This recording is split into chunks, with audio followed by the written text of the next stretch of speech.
mag-upgrade ka ng E3. Di pare, mga gamit mo pa lang, diba? Oo, bibili kang bagong brief. Diba? Pwedeng panghawak ng tore. Diba? Kadiri. Welcome to another episode of the Hello Mavser Show. Yes, ako po ang yung paboritong Tito. LP. Oh my God, nang awkward din, no? Oh my Wait, God. awkward. Daryl is here. Oh my God. Gaano katagal na? Parang paano ba mag-episode? Paano ba mag-podcast ulit? Uso pa ba to? Oo nga eh.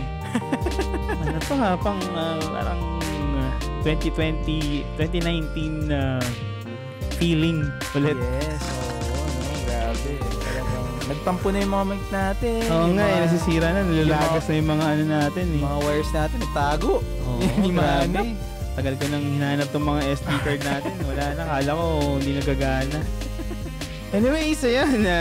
Maraming salamat at nandito ulit kami. Salamat sa mga nagme-message. Nagme-message.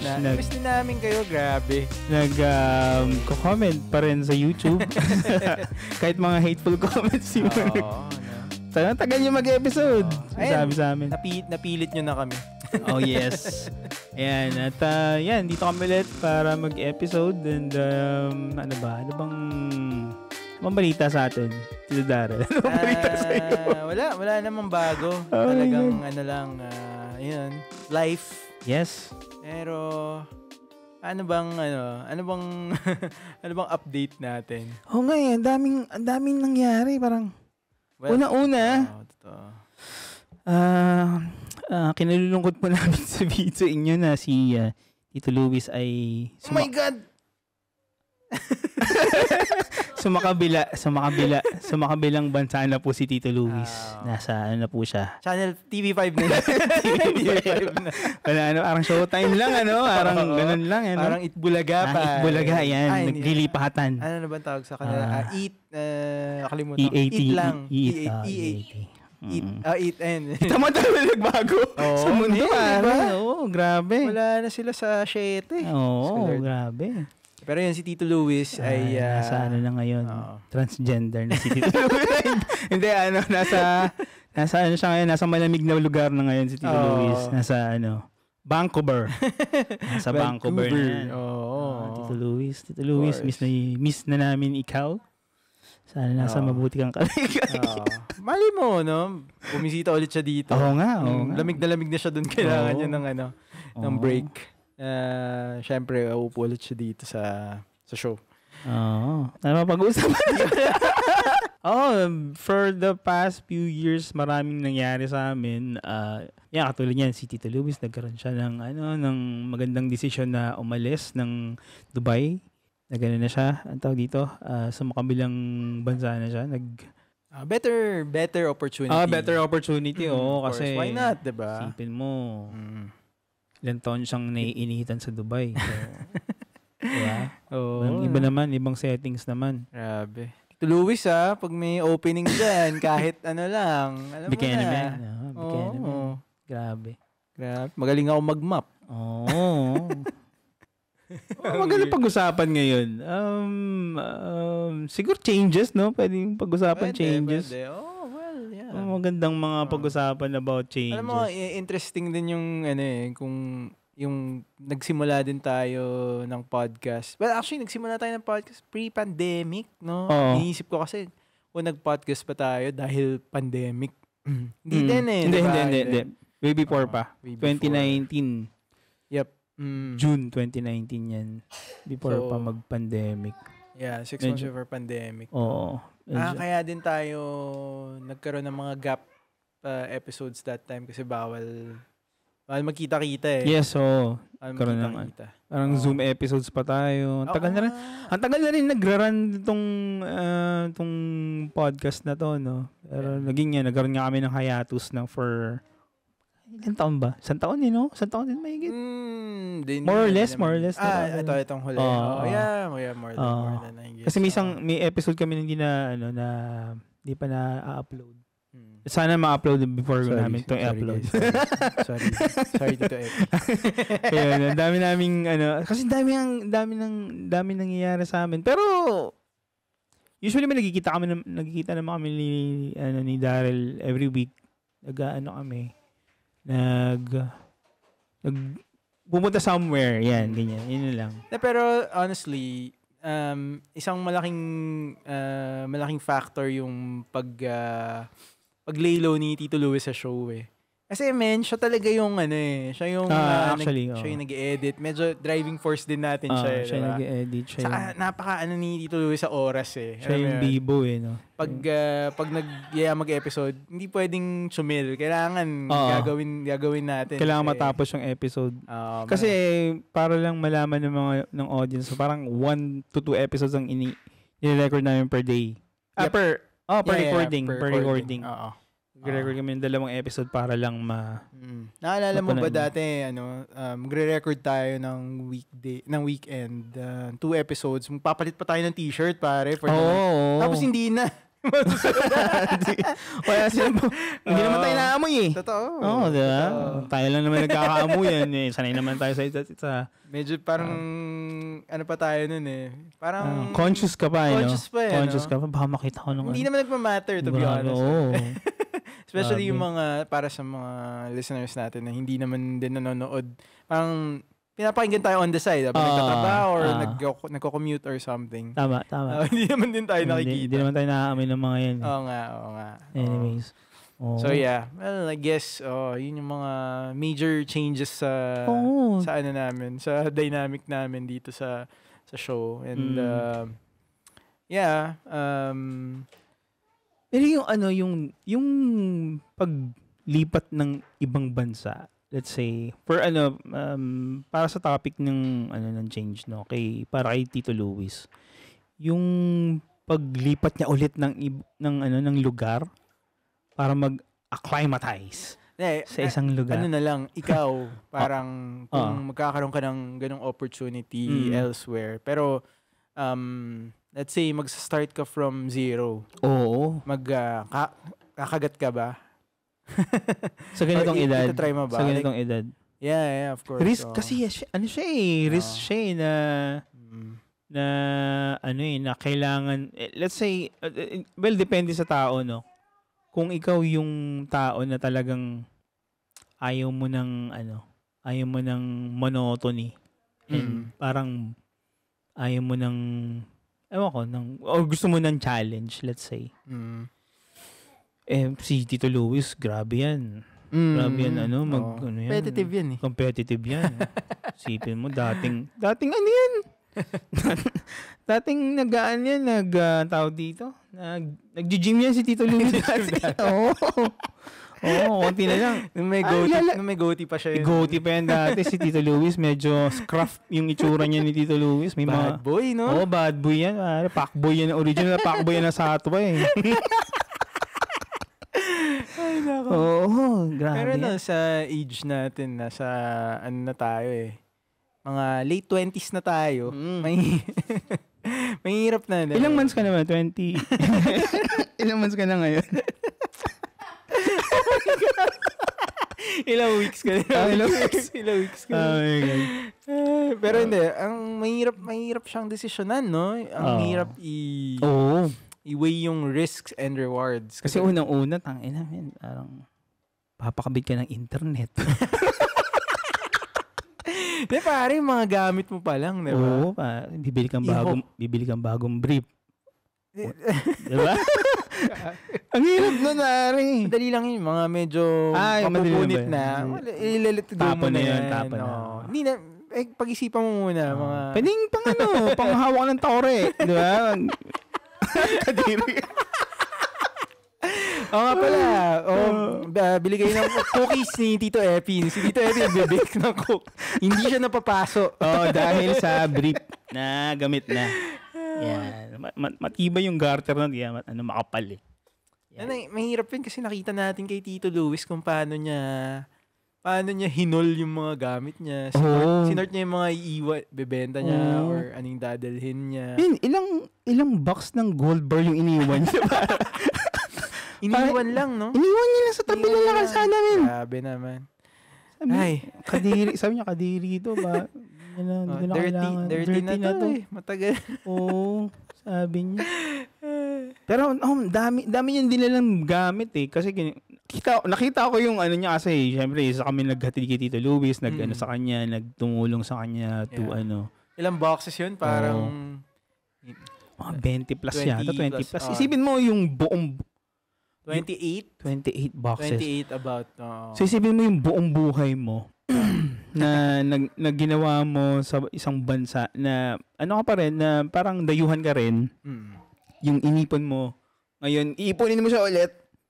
Tapos ipapadala mo sa ibang bansa, isa-isang bansa ulit na magsisettle ka ulit. Saka ang hirap nun. Iba din yung galing ka nga sa, for example, sa UAE, sa Dubai, as opposed to galing ka sa Pilipinas. Kasi sa Pilipinas, patabi mo muna yung mga gamit mo sa magulang mo. Yeah. Or sa mga kapatid mo. Yeah. Dito, walang magtatago para sa'yo. Anong iba iniwan ni Tito Luis sa amin? A few stuff for, with friends. Pero iba yung nasa Pilipinas ka mismo. Oo, totoo. So, it's another, medyo major, talaga yun. Major move eh, no? Major move. Bebenta mo yung mga stuff mo, ganyan. Gamit ang computer niya. Yung Mac Pro niya. Yeah, oo nga. Pero, Tito Luis, transfer ko na yung yung commission ko. Nintay ko pa. Pero, yeah, mga ganun. Pero yun, try natin siyang tulungan, diba? As yung mga kaibigan. Pero, yeah, alam natin yung mga last few weeks ni Luis. Sobrang stress talaga. Ikaw, naalala mo ba nung lumipat ka let's say, from Pinas to Dubai? Of course. So, ano yung... Kaya ako, pinoint yung point na iba yung galing ka sa Pinas at galing sa Dubai. Kasi parang hindi naman ganun kahirap eh. Para ka lang... Pag galing kang Pilipinas, medyo yung kailangan mo lang isipin is parang yung dating is para ka lang magta-travel. Para ka lang mag-i-empake ka for say a good pang 3 weeks na damit. Kasi obviously maglalaba ka naman pagdating doon. Pero the rest ng iiwan mo, hindi mo naman talaga poproblemahin na ibenta or unless talagang walang space, obviously. But then again, like, iniwan ko yung mga stuff ko sa amin, di ba? Walang ikaw ba naalala mo yun sa'yo? Wala. Isang lang ako, isang luggage. Isang luggage lang yata ako, hindi naman. Isang luggage lang. Pareho tayo. Isang luggage yan, parang isang backpack, parang ganun lang. Parang pumunta lang Baguio, parang ganun. Oo nga, ako, isang luggage, tas yung laptop, bag pangalan, may laptop ako, so... Obviously, yun lang. Saka mga papeles mo lang, di ba? Papeles mo lang, saka lakas ng loob, pare. Yan. Grabe yun. Kasi wala akong kilala dito eh. Totoo. Wala akong kilala dito dati in Dubai. Pare. Wala akong kilala. Kilala ko lang sila sa Multiply lang. Sila Tito Roland, yan. Sila Tito Luis. Online lang yan. Nayayabangan pa nga ako dyan kay Tito Luis dati. Yabang yan. Hanggang kagabi pa naman mayabang pa rin. Pero balita ako, hindi na daw as of this morning. Pero lahat yun yung pinaka nakakakaba na bagong bansa, bagong kultura, of course, di ba? Lalo na ako nung time na yun. Although may idea ako sa Middle East, pero iba pa rin yung nandun ka na eh. Kasi nung let's say unang-una nakakita ako ng babaeng nakaburka. Nakaburka. Dati marami pa nakaburka dati. Nakaburka and naka-hijab na, naka-black, all black. Uy, grabe. Parang to medyo nakaka-intimidate and parang hindi siya... kasi iba yung lugar, iba yung tao, iba yung language na mapapakinggan mo. Hindi ka sure kung paano yung approach sa kanila. Totoo. Tapos yung kung paano gumalaw sa public, ganyan. Yeah. Iba yung, kasi sa Pilipinas, di ba? Sa Pilipinas ka, alam mo na kung yung tao, kung paano kumilos yung society, di ba? Alam mo na kung paano mag-engage kung pagbibili ka ng ice candy, ganyan. Di ba? But then again, parang looking back, parang masaya din siya kasi yung discovery mo of the city, of the country. Interesting siya pag nalaman mo yung mga things na hindi mo dapat gawin or ganito kasi sila or ganito sila mag-isip. That's why ganito yung mga bagay na naririnig mo or na nakikita mo kung paano sila kumilos, ganyan. So, maganda din kasi pag nakita mo yung maganda yung nung nandito ka sa Dubai, sa UAE. Makikita mo yung stark differences ng mga tao. Let's say, for example, from me to them, na kung ano yung difference. Unang-una, religion, di ba? Yeah. Tapos yung language, whatsoever, lahat. Pero, at the end of the day, parang parehas pa rin kayo. Alam mo yun, may marami kayong similarities na family-oriented rin ng mga Emiratis, yung mga tao rin na nakapaligid dito sa Indians, mga Indians, mga Pakistani, saka yung mga Levante, mga Egyptians, mga ganyan, makukulit rin sila, hindi sila, ano mo yun. Saka yung gusto ko din yung nadidiscover ko yung stereotype nila sa atin. Yeah, sa mga Filipino. Idea nila, di ba? Something na hindi mo alam pag hindi ka tumira dito, obviously, di ba? Alam mo ang general idea na this is yung yung idea ng mga American siguro sa atin, mga Western people. Kasi nandiyan sa social media, sa mga comedy, sa mga comedy show kasi, 'di ba? Pero specifically Middle East, hindi masyado eh. Wala talaga akong idea bago ako nag-move dito. So naalala mo na tawag dito, idea nila sa Pilipino ng mga ka-office mate mo or kakilala mong mga Arabs or Indians? On top of my head, actually, may nag-joke sa akin dati sa office. Actually, boss ko yung nag-joke sa akin na, sobrang libog daw. Oh my God, saan nanggaling yun? Yeah, sabi niya. Parang sabi niya, I wouldn't be surprised if ginagawa ko yun ito. Teka, empleyado man na si Tito Louie. Tatanong ko nga kung former head niya si Tito Louie sa tayo. Pero nakakatawa yung gano'n. Talaga? First time ko narinig yun. Medyo weird eh. No? Kasi hindi ako sumasama sa mga gano'n. Bad na yun. Implementation. Pero ako naman, ang naalala ko. Sorry medyo diretso dun yung yung sa akin naalala ko sa mga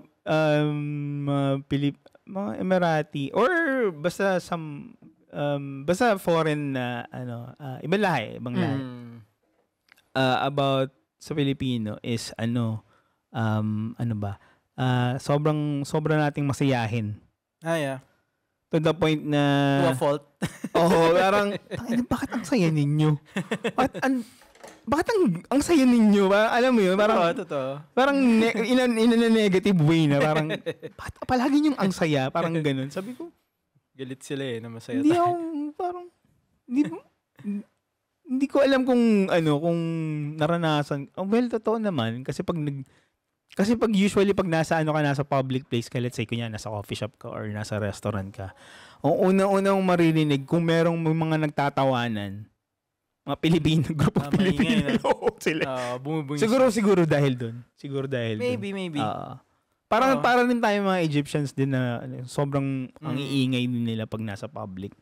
Na pag nagtatawanan sila, ganun din.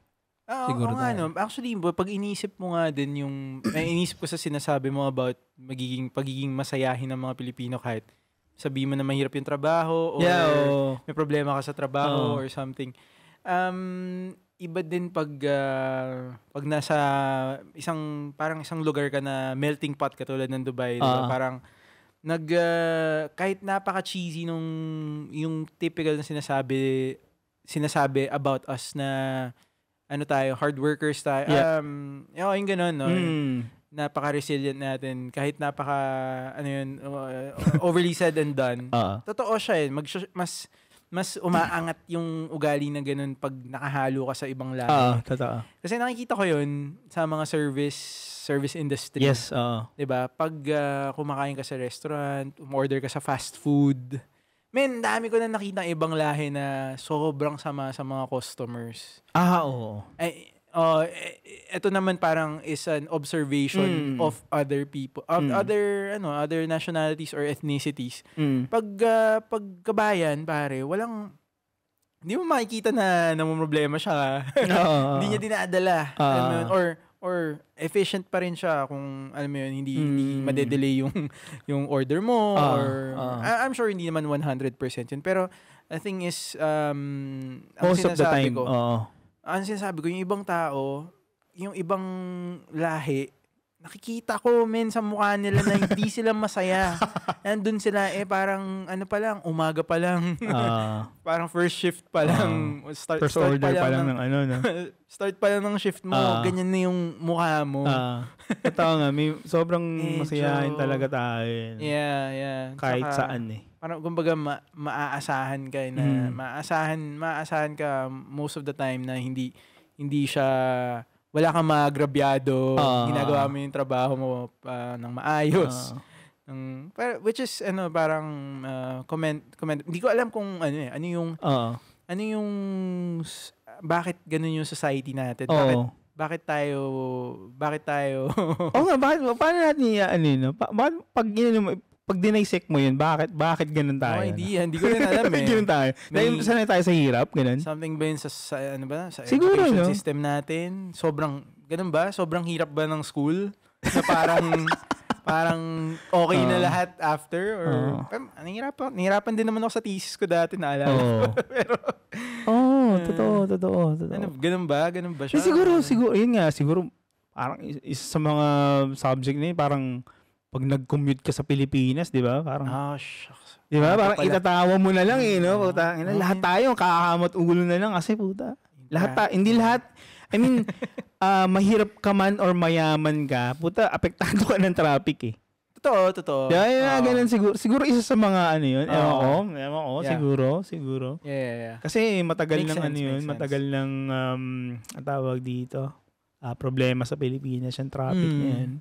Oo, saka yung totoo. Siguro hinuhugot ko lang yung somewhere sa sa personal experience ko siguro. Na lang ako na parang nasanay ka sa hirap na parang kahit gaano kahirap yung mga ginagawa mo, tatawa mo na lang, naghaharutan kayo sa bus, magkakasama kayo magkabarkada. Lalo na kayo, may mga kasabay ako from college, kami, nag-commute kami. Tapos uuwi kami ng, let's say, layo na, Fairview to, from Manila to Fairview. Isipin mo kung ilang kilometro lang yun, bro. Totoo. More or less, 15 kilometers, mga 20 kilometers siguro. Mga ganun? About, Ilang minuto lang yun, pare. Pero tatakbuhin mo yun ng 2 oras dahil sa traffic. Dahil sa traffic, So, ang gagawin mo, i-enjoy, mo na lang, talagang ganun talaga di ba? Yeah, totoo. Or tingin mo ba parang dahil tayo, very parang non-confrontational tayo. Isa siguro sa mga ganun tayo. Meron tayong face na pinapakita sa labas na parang hindi magkakos ng concern na problema, or na i-question ka kung bakit, anong problema, bakit ka ganyan, or mas ayaw mo na lang ipakita na nahihirapan ka, ganun ba yun? Parang hindi ko rin alam parang may mga wala siyang direct ang tawag dito, reason bakit. Yeah. Well, may pa rin tayo. So parang ina-analyze mo pa rin kung bakit. 'Di ba? Kung paano siya nangyayari talaga. Pero naalala ko nung one time sa office pa kami sa ahensya. Isa sa mga makukulit na part ng pagtatrabaho namin is yung pag tanghalian na. Kasi nag-lunch lahat ng mga tao. Diba? Okay. Lunch na. So may Filipino mafia doon. Tapos palagi sobrang kami pinakamaingay. Yeah. Kasi alam mo yung, siguro ayun yung parang time na parang maipagkulitan ka sa mga tropa mo, na mga office mate mo. Although hindi naman kayo masyadong, okay, close kayo, pero alam mo, yun yung time lang and moment na parang, ano yun natin to, parang, ito yung time na para makipagkulitan ka, biruan ka sa mga tropa. Kasi talagang grabe yung parang banteran sa mga sa lunchtime. Yeah. So ayun, parang to the point na parang one time parang parang may nag-message yata sa HR na parang wag kayo masyadong maingay. Wag kayo masyadong maingay, parang ganun. Or ewan ko kung paano, parang narinig ko na may parang sa accounts yata, sa mga accounts executive na parang bakit ang iingay nyo pag nag-lunch? May nagreklamo na sa amin, pare. Dun sa sobrang sad siguro ng tao. Well, may sinend yung producer natin. Oh, yan. Ano yan? Kaya ako namimiss si Tito Luis. Si Tito Luis may list eh. Ano yun? By the books. Galing sa barokandtakya.com. Ano to? 4 main reasons why Filipinos are one of the happiest people on earth. Ako. So, merong may list. Okay. Number 1, love of food and eating. So, exactly. Totoo. Exactly. Yep. Connect sa sinabi ko. Totoo. Kasi talaga tayo eh. Sinisavor mo eh, no? Nag-gather around tayo. Tama. Exactly. Oo.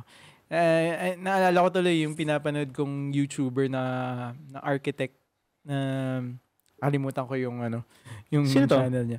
Filipino. Si Oliver? Hindi. Mas older na architect, contractor. Sinasabi niya about kitchen. Okay. Kitchen design. Usually daw tinatago ng mga Filipino yung kitchen sa layout ng bahay. Parang hindi naman traditionally, but isa sa mga unang iniisip na is itago kasi makalat yung kusina. May dirty kitchen? May dirty kitchen. Well, in general, kung maliit yung space mo, isa lang, wala kang space for dirty kitchen. So, iniisip na lagyan ng pader or ilagay sa separate para lang makonceal. Yes. Okay. But, sinasabi niya nga na parang tayong mga Filipino, very fond of socializing with food. And drinks, uminom, kumakain. Pulutan, no? So bakit mo kailangan lagyan ng pader yung kitchen, i-separate yung kitchen mo to the rest of the say living space or saan ka nag-host ng mga party or dinner. And doon tayo nagre-revolve, so dapat in-encourage na i-incorporate yun sa regular space. Which makes sense, diba? Parang culture siya, no? Parang culturally appropriate na dapat ganun nga. Parang actually ako, to be honest, one of the best episodes ng podcast natin yung mga hindi nare-record na dinners at inuman natin. Kung meron lang talaga tayong sobra yun. Kahit isang mic na nagre-record ng mga lalong-lalo na pag nasa labas tayo, no? Namin sobrang ganda ng mga ganda ng mga usapan na yun. Totoo. Diba? Sobrang intense minsan ng mga discussion. Kahit umaabot kayo ng alas mga 4 na oras, nagkukwentuhan lang. Tayo, di ba? Kaya pala galit yung mga server na ibang lahi sa atin. Iingay nito mga to. Kasi hindi daw 5 dirhams lang daw yung tip. Tapos, 3 hours and a half tayo nakaupo sa restaurant. Ay, Diyos ko Lord. Ay, gano'n nga. Okay, so number 2. Okay, sige. 2 out of 4. Close family ties. Filipinos consider their families as their strength, so they are known for having close family ties, which is true. Oo. Obviously, yung consideration natin sa, 'di ba, sa families. Alam mo na napapansin ko pag pag dinner or food setting. Pag in-invite ka na sa kainan, sa hapag or sa simpleng dinner, parang parang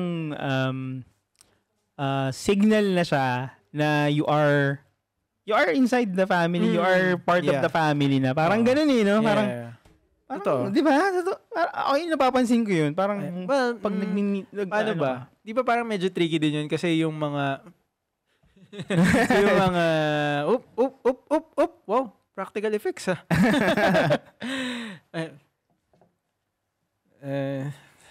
sarado. Natakpan si Epi. Okay lang yan. Ano tawag dito?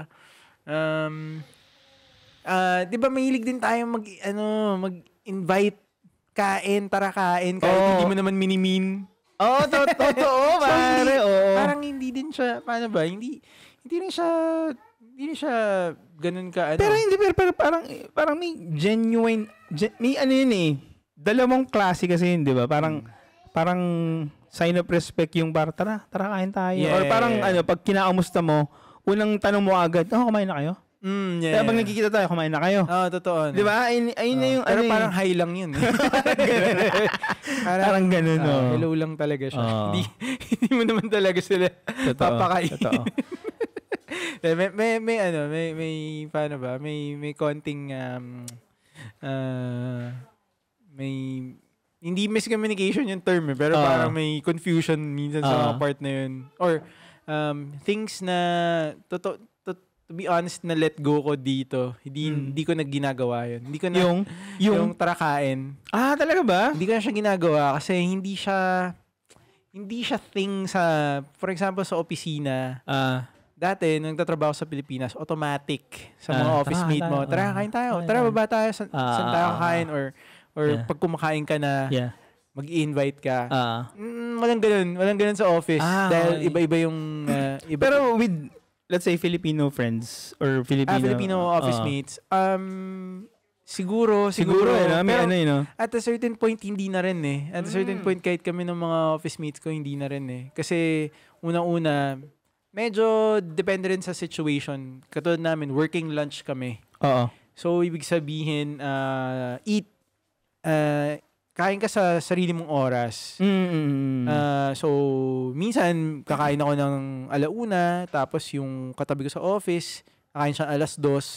So, hindi na kami kasi pinipace mo na yung trabaho mo that day. So, hindi ka na...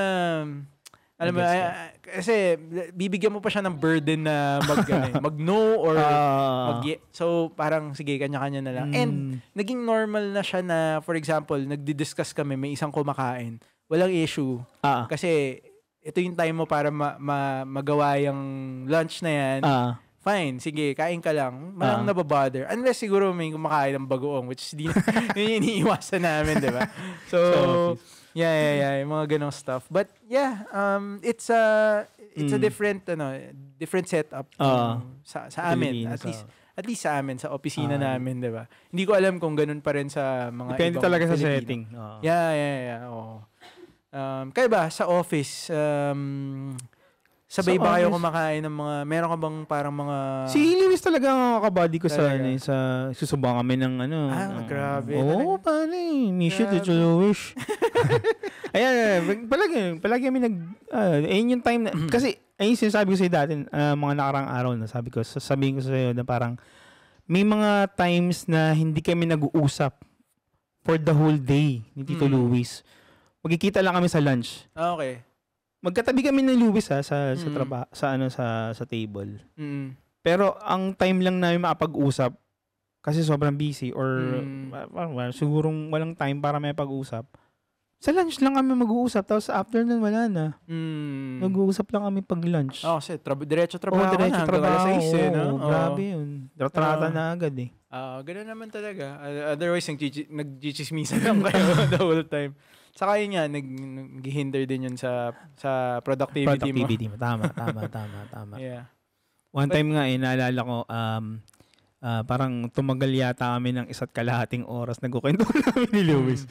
Tapos yung isang boss namin, sabi niya, di ba bakit tapos kumain? Kasi sobrang tagal na nag-uusap.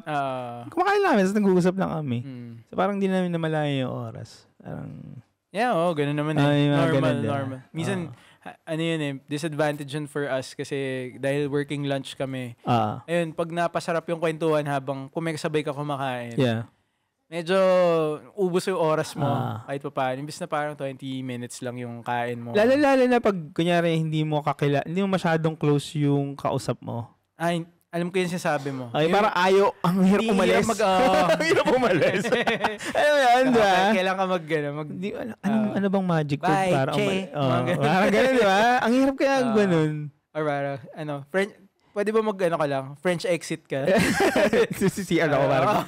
Ay, share ako Sige na babalik. Okay, mga ganun. Parang nagawa ko na yata yun one time Pero hindi sa Filipino. Parang sa mga ka-office mate na ibang lahi. Na parang, sir, just go to the bathroom then. Tapos tapos hindi na babalik. Ganun talaga Kailangan mo gawin minsan. Yeah. Totoo.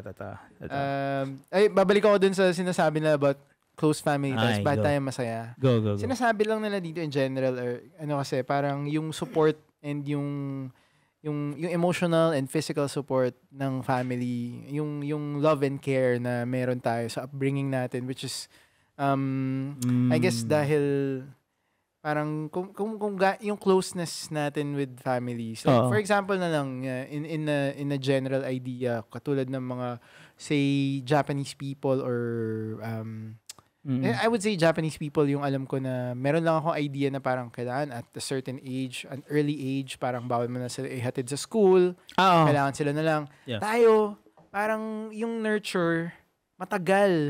Alam mo yun, hindi basta-basta, which is also parang minsan may negative effects din kasi parang yung independence ng mga bata, minsan matagal bago dumating, diba?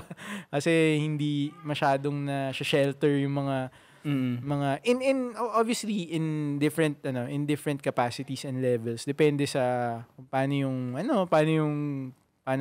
ka napalaki ng magulang mo, pero in general mga Filipino talagang close-knit, tight-knit tayo as a family. May alam mo yun, may parang common common ang tawag na practice sa Filipino family setting yung pagsasama-sama sa hapag, no? Yeah. Diba? I guess, parang, naalala ko sa inyo, kasi kami wala kasing ganun Sa inyo parang may mga parang, pag alas 6 yata, kailangan nasa hapag na kayo, parang ganun. Hindi ba kayo yun? So actually, medyo, sa amin, sa bahay, medyo flexible. Flexible kayo. Minsan kanya-kanya din kami ng dinner. Okay. Kasi ganun din kami sa amin Pero may alam ko may mga pamilya akong ayun. Ayan, kailaan. Pala sila yung may alas 6. Alas 6 or basta may certain, pag sinabing nakahanda na yung pagkain, kailangan nandun ka na. Yeah. Pag hindi mo ginawa yun, hindi ka titirahan ng pagkain. Parang yung ganun yung penalty. Alam mo, may penalty ka. Okay. Minus 50 ka, ganun. Bawal ka ng extra rice. Mga ganun, di ba? I guess. Yan. Si Ann nga. Iba-iba din yung parang, well, si The Biancs naman parang sa kanila, wala namang strict rule, pero automatic, lahat uupo. Parang ganun. So, once na nandiyan na yung dinner, nakaayos na yung mesa. Siguro, dahil sanay na sila na ganun talaga. Siyempre, handa na ng butler yung di ba? Silaan, di ba? May butler din yan silaan. Tsaka sila Bianca, may butler yan. Yeah, kami naman, sa amin, Kasi sabaw. Sabaw. Tubig. Ice buko, please. Ice buko. Ay, nako. So number 3 naman is religion and spirituality, which is, di ba? Talagang may, kaakibat yun ng, ng kultura natin yung paano tayo pinalaki sa Catholic Church in general. Like, in majority, di ba? Parang yung practice ng yung practice, yung sa amin din kasi ngayon sa family namin sa pina-practice namin yung gano'n na parang kailangan nasa hapag pag nagdi-dinner, hindi yung parang magkakasama pa rin palagi, nagkukwentuhan ka kasi yun yung time na mag-catch up ka sa mga anak mo or ano yung ginagawa nila, anong ginawa nila for the whole day. Let's say kunyari dinner lang ako nakakasali sa pagkain. Tatanong ko sila kung anong ginawa nila this morning, ganyan. Anong napag-aralan nila, anong anong ginawa nila, nung hapon, ganyan. So, yeah, I guess so. Usually ganun na yung yun yung time niya para mag-communicate ng yeah, yeah, I think good practice talaga. Tama. Kasi parang ano rin yun, parang ang tawag dito. Practice nga ulit siya na may pag-connect ka sa anak mo and may pag-connect ka sa family mo, sa asawa mo, ganyan. Yeah. Tama. Yep. About doon naman sa religion and spirituality, I would say na malaking factor talaga yun na ma-instill sa'yo yung teachings ng Christianity or say so may ano kami ang tawag dito, may base kami ang tawag dito, foundation ka. May foundation ka. Yung foundation mo ng in general yung pagiging okay lang kahit nahihirapan ka or kaya ka masaya kasi alam mo naman na parang matatapos din yun kung ano yung mga struggles mo. Normally, it's not the end of the world. Yun yung sasabi nila, di ba? Parang, or pag sa ano naman, pag sa office setting naman, ayun yung time na para mag-grant ka, di ba? So, what do you mean? Let's say po yan, office mate mo, di ba? Yung mga Pilipino, kunyari, Filipino kayo, group of Filipinos kayo. Ayun yung time na mag-grant ka na, paano connect sa spirituality? Kasi yun parang passionate ka sa pag-rant. I think yung ambag ng religion, yung every Sunday nagsisimba tayo, nakikinig tayo ng homily is yung parang okay lang. Yeah. It will be okay. May pagka-stoic yung approach na parang but obviously parang ipapasa Diyos mo na lang. Minsan ganun, 'di ba? Parang pagdasal mo 'yan, mga ganyan. So, alam ko.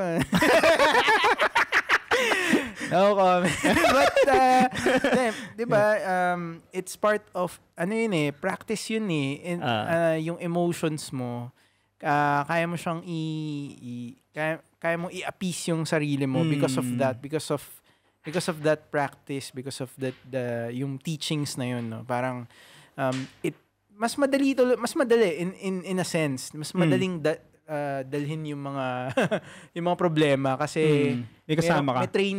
May training ka na parang malalampasan mo din yan. Which is in general, yun din yung teaching ng mga ibang mga philosophy like ng Stoicism. In a general sense na parang worrying is parang is nonsense. Problematic pa yung pag-worry.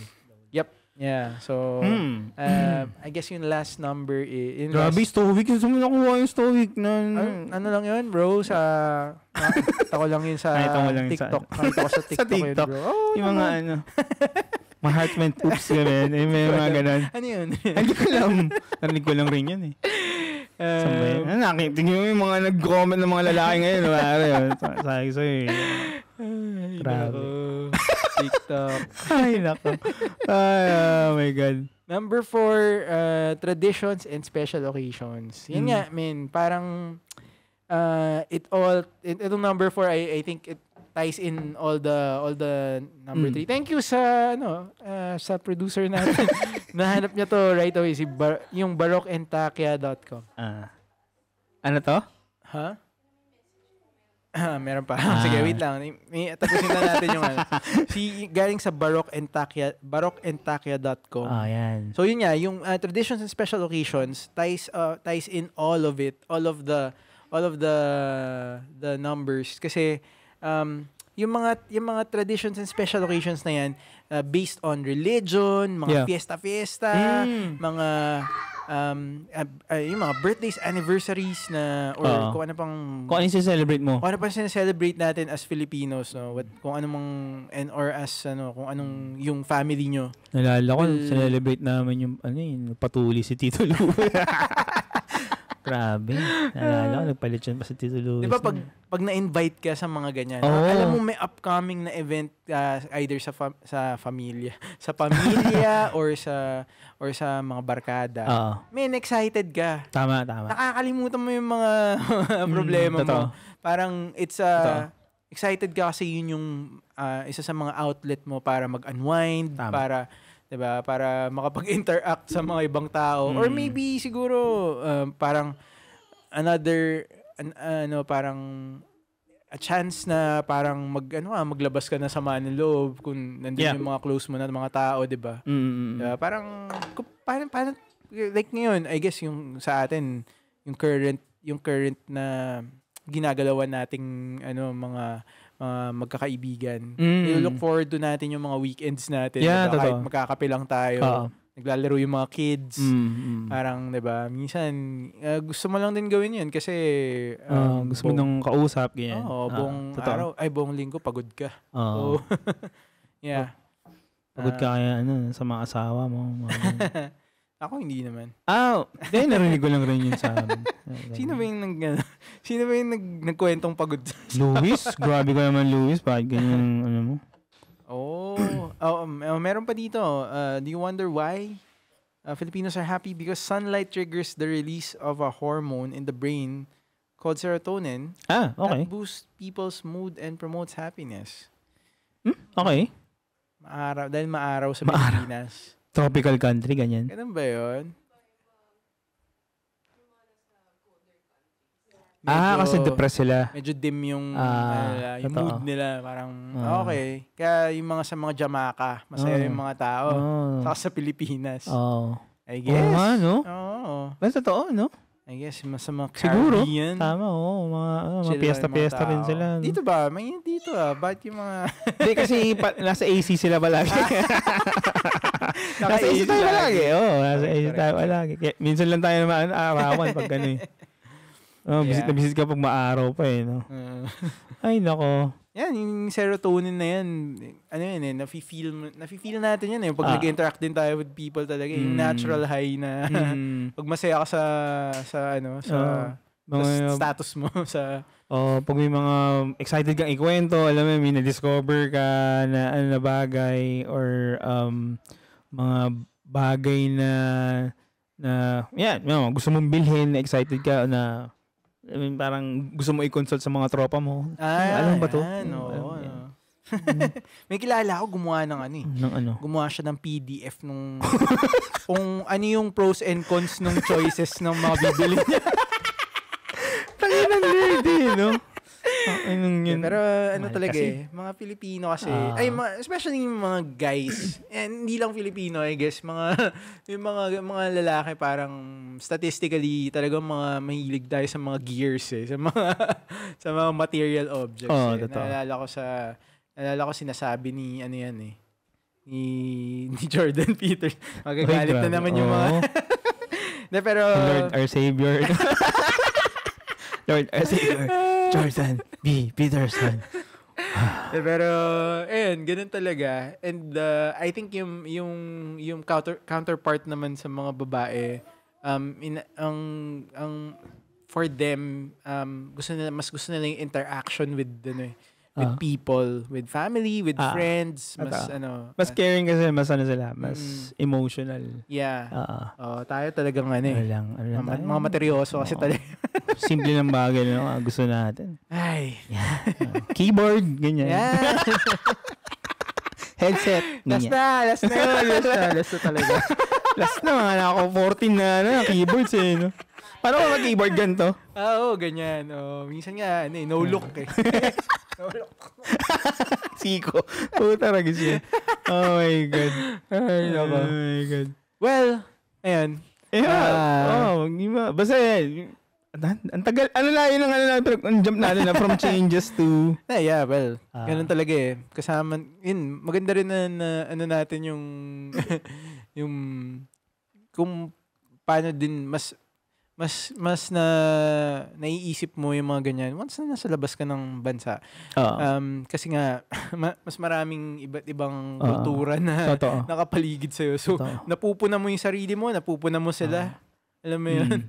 nako-compare mo talaga kung ganyan. Ano bang sa Canada? Ano ba sa Canada? Anong sabi nila kasi hindi daw masyadong friendly. Parang lang sila, parang polite daw sila, hindi daw sila yung mga Canadians daw. Ayun ang nabasa ko. Well, meron akong pinapanood na streamer na Canadian. Okay. Medyo dinedebunk. Hindi man sa dinedebunk. Alam na friendly and yung difference ng friendly sa pagiging polite o parang hindi naman into that detail, pero sinasabi niya na parang kilala sila as polite but nagagalit din sila. Okay. Parang tao lang din sila. Meron lang ganun lang yung parang stereotype sa kanila, but then again, it's normal. Alam mo yun, in general, pag nainis din sila. So may mga confrontations din doon na ganun. So and makikita mo rin sa social media. Imagine ko ano yung ginagawa ni Tito Luis, ano? Ako sa badan. Umaga na yata. Pagising na. Oo, niligo. Nagsasabon yun. Magwawalis na yan. Magwawalis ng snow. Nagwawalis ng snow. Ano bang walis pang snow? Ang weird nitong Pilipino. Itong kakakapal ka. Lipat lang ng mani. Puta, sira agad yung ano mo nun, pare. Sira yung yung walis. Walis. Basa agad. Oh my God. Nagis na ba sa Vancouver? Parang mainit yun. Mainit yun. Pero... Saka di ba maulan daw dun? Maulan nga. Maulan sa Vancouver. Tito Luis, maulan nga. Vancouver. Naalala ko sa Vancouver, Grizzlies Vancouver Grizzlies. Okay. Yeah, NBA. Tapos binili siya ng Memphis. Anyways. Sila pinamagandang uniform dati. Ang ganda ng 90s, di ba? Ang ganda ng logo. Sharif Abdul Rahim, pare. Taina. Naalala ko, may may college NBA cards pa. Talaga? Oo, gagi, Sharif Abdul Rahim. Saan na yun? Wala na, tangin na. By the way, nagre-resurface yung NBA cards. Nakabi na yun. Dami kong mga NBA cards dati na Dito sa Tito Vince. Mamahal yung mga binibili nila. Ayan, kita mo yan, mga diba? Material na bagay. Yeezys. Salehis. Bamburies. Ganyan, are. Simpleng bagay lang. Ikaw, Salehis mo, Oh my God, are. Ano ba inuhugasan yung salehi mo? Nasa buong shampoo ko yun. Shampoo mo yan?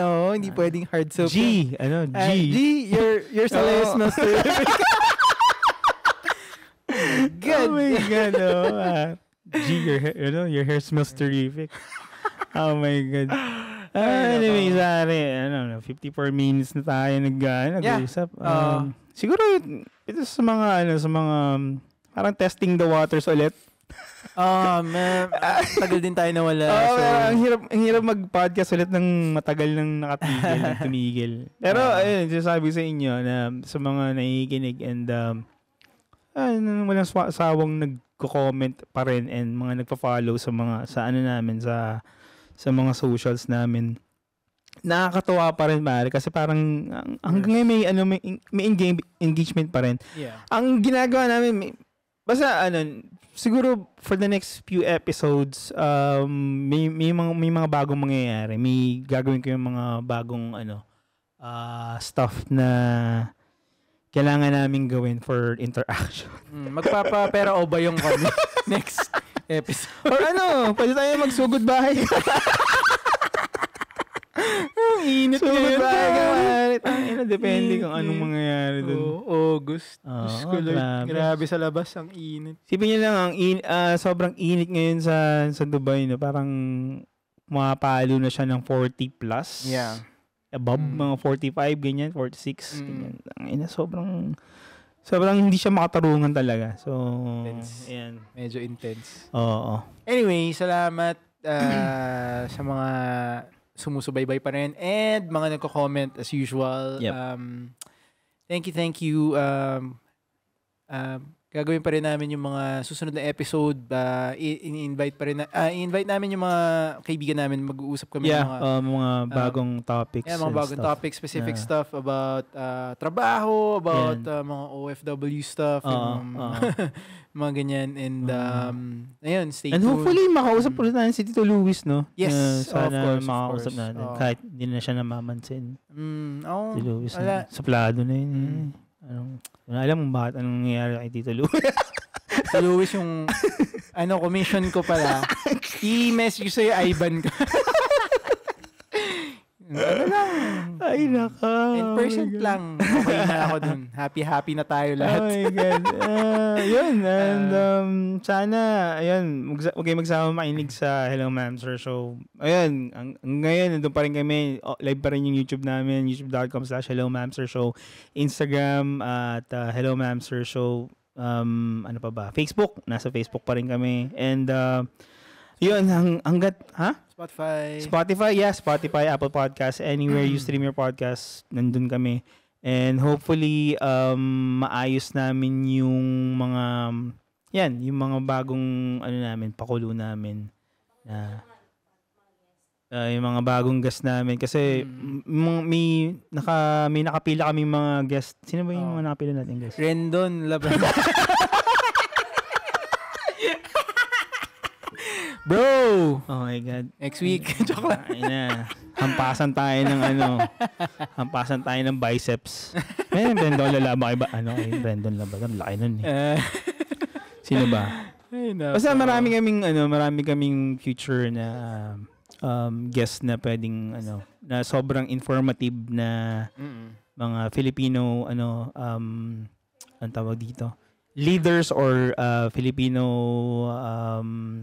based sa Dubai. Marami akong balak na i-guess kasi I think importante yung and interesting yung mga stories nila. Yeah. So, yun. Nakakasawa na tayo talaga. Oo nga eh. Ilang taon na kami nandito, no? Parang wala naman kayo napapulot sa amin eh. So, yun. Anyways, yan, maraming salamat sa pakikinig. Kami po ang Hello Ma'am Sir Show. Ito po ang Hello Ma'am Sir Show. Ako po si Tito Epi. Tito Daryl.